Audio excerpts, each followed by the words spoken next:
three of the events had a full house. In Alexandria, there was interest growing in the weeks leading up to the event.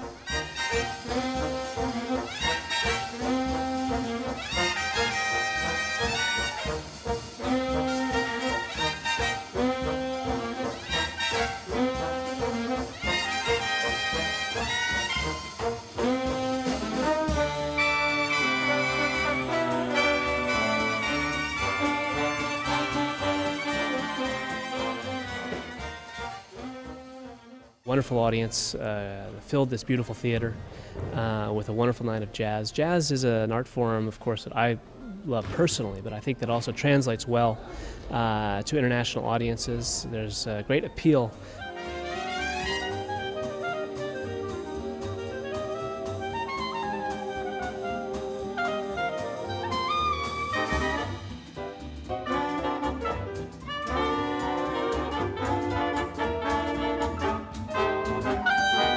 While quintessentially American, jazz is played and appreciated around the world.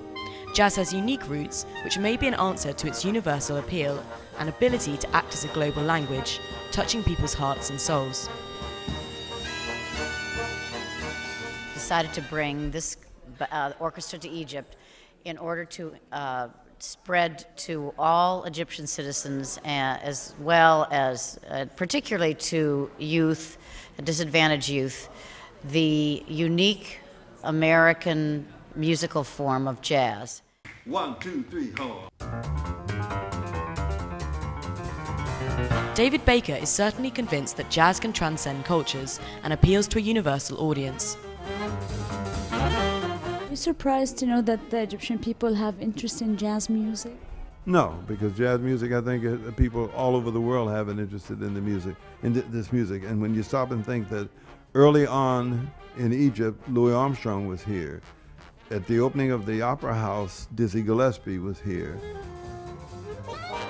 The appreciation and respect for the Smithsonian Jazz Orchestra was reciprocated when the orchestra met some of Egypt's musicians in masterclasses.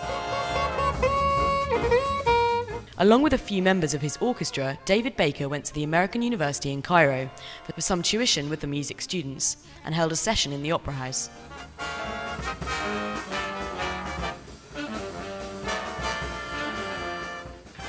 Comment on the brass, your brass players.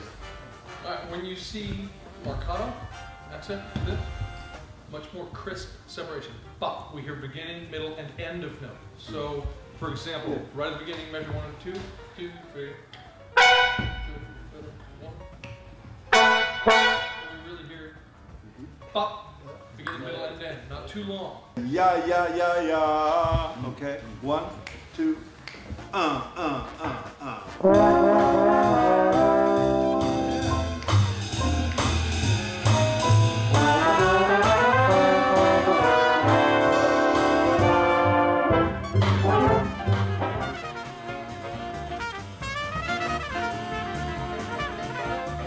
I've heard all kind of music since I've been here, and all of it has been well played. I've heard a jazz band that's very good over at American University, another one at the Opera House here.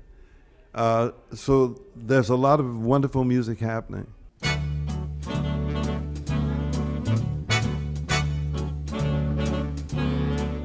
The experience and knowledge brought to them by the highly talented musicians was invaluable to the students.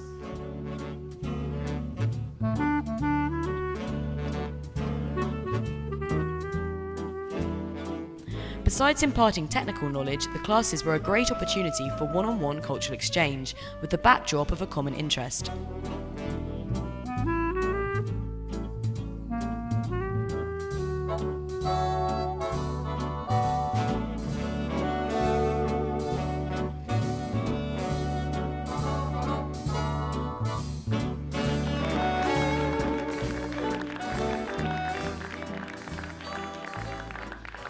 The idea came from a meeting that I had in the United States with my dear colleague from George Washington University, Dr. Salah Hassan, the chairman of the marketing department.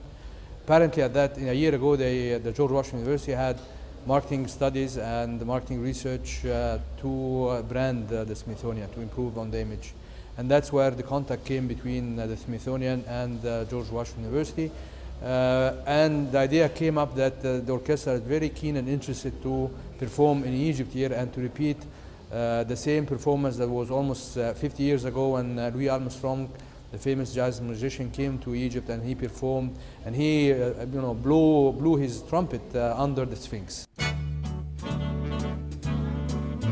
Sponsored by the US State Department, the event served not only to connect the Egyptian public through their generous outreach